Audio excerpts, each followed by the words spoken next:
Thanks again for having me. Thanks again for everything you guys do. It's such a pleasure to host y'all here and just a huge special place in my heart. So it's great to see everybody as much as possible every week.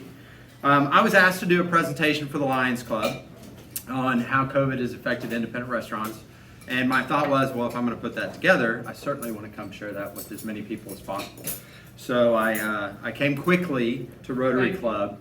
And as Mary said, I rehearsed it for Lions Club, but I'm actually really presenting for y'all today. So I'm going to start off with a quick, cheap plug. Mary and I started a sales campaign a couple of months ago. I don't know if you guys heard about it, but it's a buy one restaurant, get two free campaign.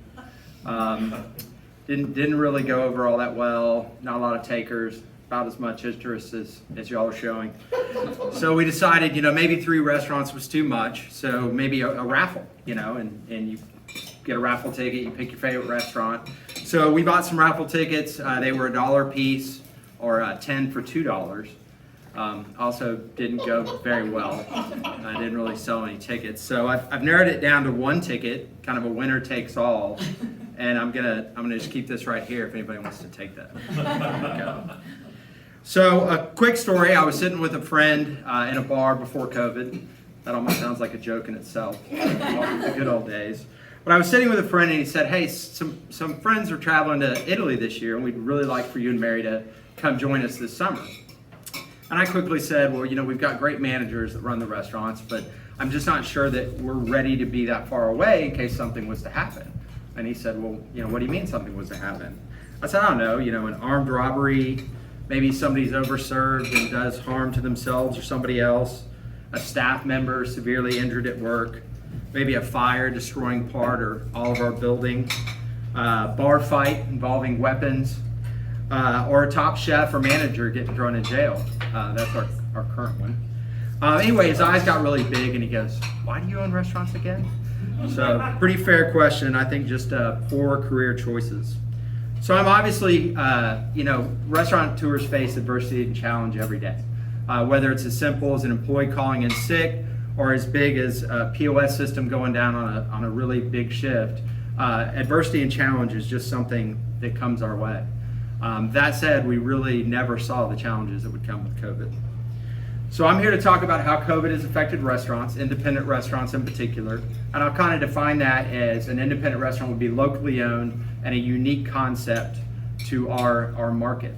And I'll toggle back and forth between independent restaurants and Mary and I's restaurants, and although I can't speak for all of them, I could probably speak for most of them. So the first topic, and probably the hardest for me to cover, is financial hardships. When folks ask us in the restaurant how we're doing, how things are going, really the last thing Mary and I want to do is talk about our financial woes or bum everybody out. But I'll just go ahead and take this opportunity to bum y'all all out at the same time. The biggest financial challenge has obviously been consumer confidence, the closures of restaurants, and capacity restrictions.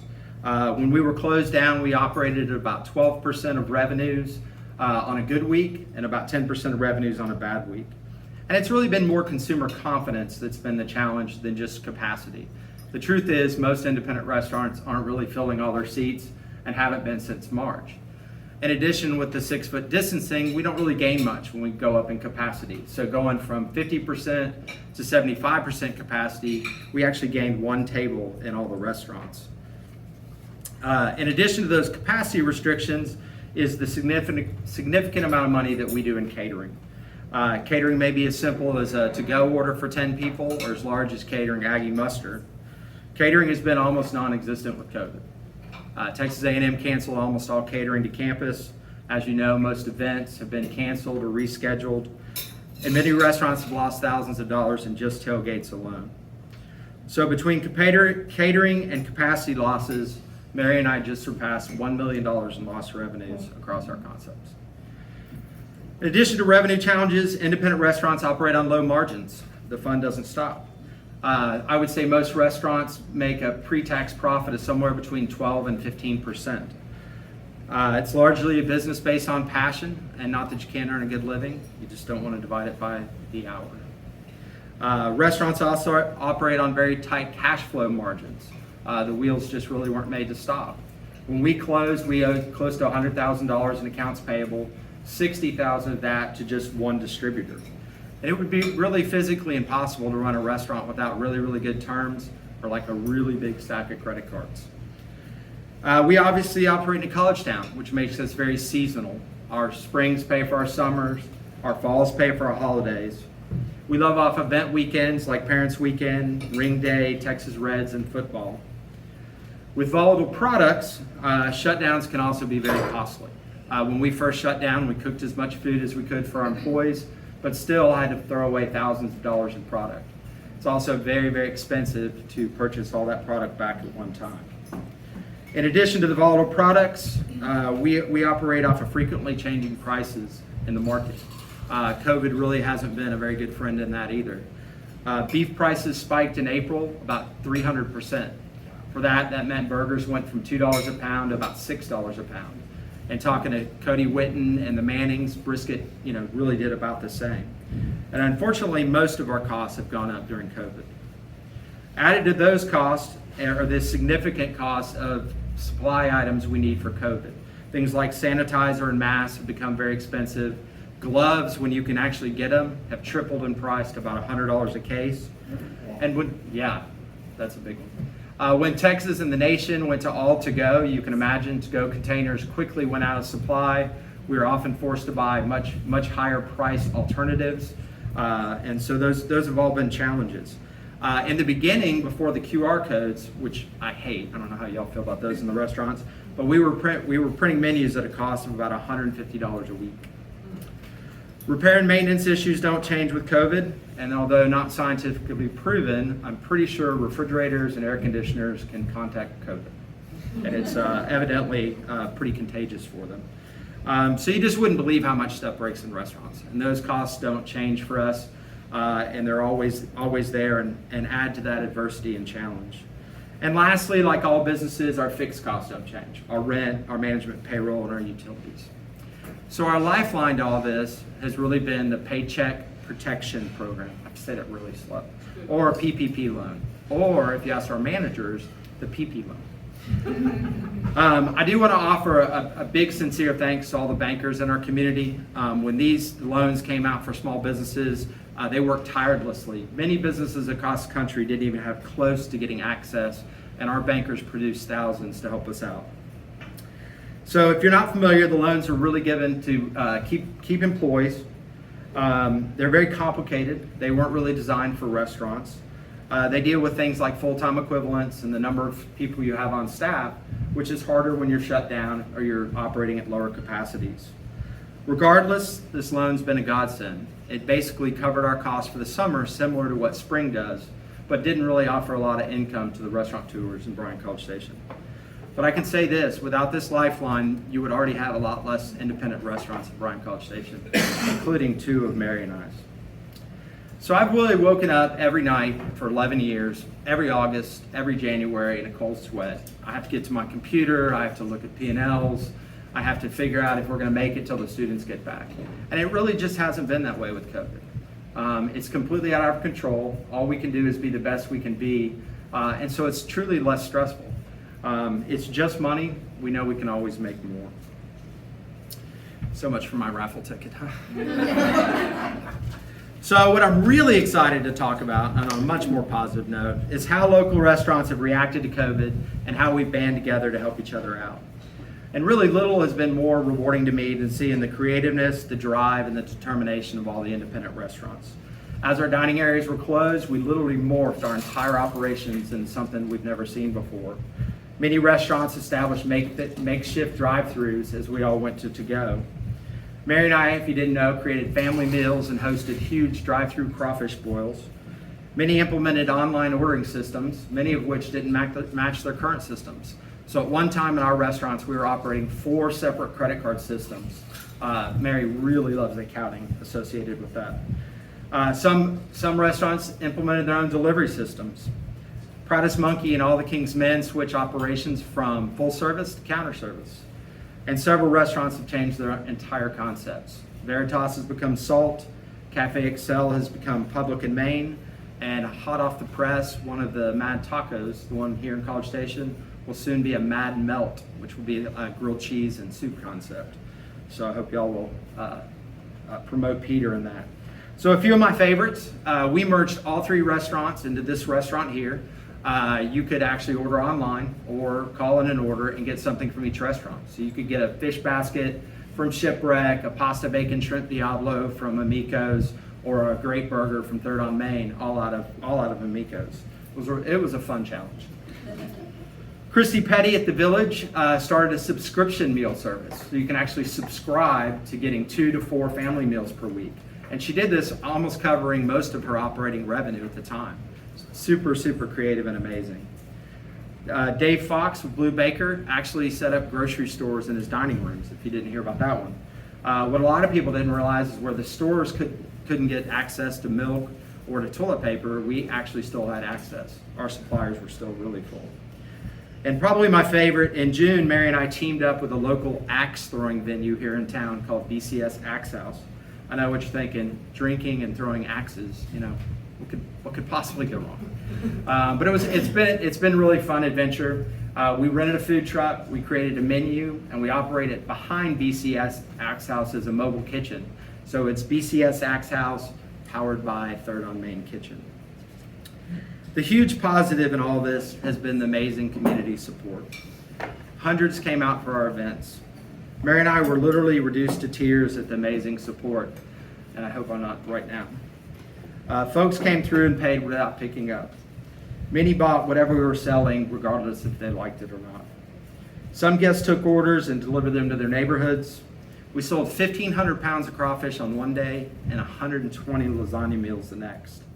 Everyone tipped our staff generously, and we felt like we were getting back 100-fold of anything we've ever been able to give. Extremely rewarding and not enough thanks in the world to people like yourself. As impressive as that creativeness has been, restaurants coming together to help each other out. On Saturday, March the 14th, 25 restaurant owners met in the bar right here at Amico's. And we talked about what the heck was coming at us and how we could help each other out with supply lines and staffing and communication. We quickly grew to 57 concepts within the group. We had 2 admins assigned from the city of Bryan with Carmen Mulvaney and Megan Hancock keep us organized, 2 absolutely incredible individuals. And we've loosely become known as BCS Local Flavor. And you can, of course, check us out at bcslocalflavor.com. Our greatest assets have been communication and strength in numbers. We quickly set up text messaging groups and email groups, and in the heat, communicated almost hourly and still communicate almost daily.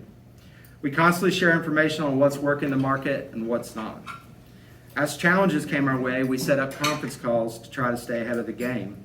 As government mandates came, we set up calls with Congressman Bill Flores, Representative John Rainey, Mayor Carl Mooney, and Andrew Nelson. As we received literally hundreds of unemployment claims, we actually had a workforce representative assigned to our group and a call on how to handle all those claims coming in at the same time. When talk of PPP loans came our way, we shared information on webinars and information about those loans. As alcohol laws changed, we set up a conference call with the TABC. And when we knew we would all face, or soon face, COVID cases amongst our restaurant teams, we set up a conference call with Bob Lampkin at the Brazos County Health Department to establish protocols so we were ready in advance. And one of the coolest is when the first restaurateur had the first case of an employee in their restaurant, we actually set up a conference call with that restaurateur to talk about how that was received by his employees, his guests, and the media, and things that he might do differently. So just an amazing amount of communication and helping each other out. Several of us participated on Operation Restart and actually wrote the safety and sanitation standards that we all agreed to follow as restaurants. One morning I had an epiphany. With 57 restaurants, it was just staggering to think about what we could do for the community. If each of us just produced 10 meals, we'd obviously be producing 500 plus meals at a time. My thought was reasonably priced meals to help the restaurants, to help those in need, and to help our economy. That thought led to a meeting with the leadership of United Way, Meals on Wheels, and the Brazos Valley Council of Government. And from that meeting, a couple of our restaurants participated with Meals on Wheels, And we set up 2 large food drives with the city of Bryan and actually distributed 1,500 meals to those in need.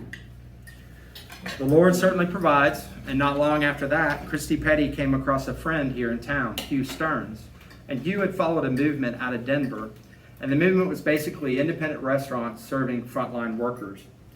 He had started a GoFundMe account and raised about $6,000, and we quickly jumped in and teamed up to establish Brazos Feed It Forward.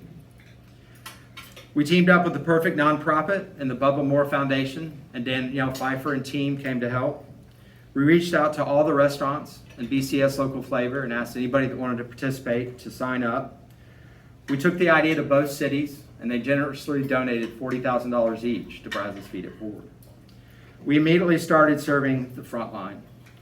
To date, that includes the entire local systems of Baylor Scott and White and CHI St. Joseph's, the Brazos County Health Department, the College Station Police Department, the Bryan Police Department, the Sheriff's Department, including the jailers, both local fire departments, the county constable's officers, and the leadership of the Salvation Army, Bryan Food Bank, Health for All, and the United Way. Our record to date is 1,000 meals being served at one time. As we completed our mission of frontline workers and as the economy continued to spiral out of control, we switched to feeding those in need. We've since fed clients for SOS Ministries, the Salvation Army, BV Casa, Health for All, the Boys and Girls Club, and Project Unity. To date, we've raised over $130,000 and served over 11,000 meals. Our plan is to continue into the future, certainly over the holidays when we know folks will be in need. Kind of the last piece I want to talk to you guys about is leadership during COVID. And I'll share another quick story. I was on a flight back from San Francisco after visiting my sister several years ago. And I got on the plane and I looked at the 2 seats next to me and I was like, oh, cool, I got my own row. And about then, a stewardess escorted a little girl. She couldn't have been more than 10 or 11 years old, cute as can be, her little teddy bear. And she escorted her to the window seat on my aisle. She was obviously flying alone. Well, not long after we took off, I noticed the stewardess is getting really concerned and almost seemed panicked. A couple minutes later, the pilot came over and said that we'd experienced a fire underneath the cockpit. And although there's extinguishers under there, there's no way they could determine if it was going to be put out, and we were to turn around and make an emergency landing in San Francisco. As you can imagine, panic kind of took over that flight, and really all I could think about was that little girl sitting next to me. So I kind of moved out to where she couldn't see quite as much going on, and I assured her that I flew all the time, and this was just a normal thing, kind of like a fire drill in school. And she bought it too. It was great. So she kind of slid over and held my hand, and as we landed and all the emergency vehicles were shooting down the side of the plane, I knew that little girl was going to be okay. Now you might say, how amazing it is what I did for that little girl, but what's amazing to me is what she did for me. And I think that really defines COVID leadership for us as we saw this coming in. Nobody knew exactly how to handle COVID, least of all me, but our teams needed us, and they looked at us and they said, what are we going to do? We had to rise to the occasion with the first priority obviously being the safety of our guests and our staff. Many don't like to be told what to do, but everybody was kind of looking for somebody to lead them. We jumped into survival mode, did all the crazy things, and really anything I could throw at my team, they just knocked it out of the park. It has truly, truly been a team effort with Mary and I and all our staff, and I don't think we would have gotten this far without it. Overall, as restaurateurs, we're scared. We're scared not only about more setbacks from COVID, but what the economy is going to kind of bring as we kick the can down the road. We're optimistic more help will come. We know that independent restaurants make up one of the largest employers in the nation, and as well as a culinary sense of place of both our community and our nation. I ask that when you consider dining out, you'll consider supporting some of these small independent businesses as much as possible. We are all very blessed to own businesses in this amazing community, and we can't thank you enough for your support. I appreciate y'all having me.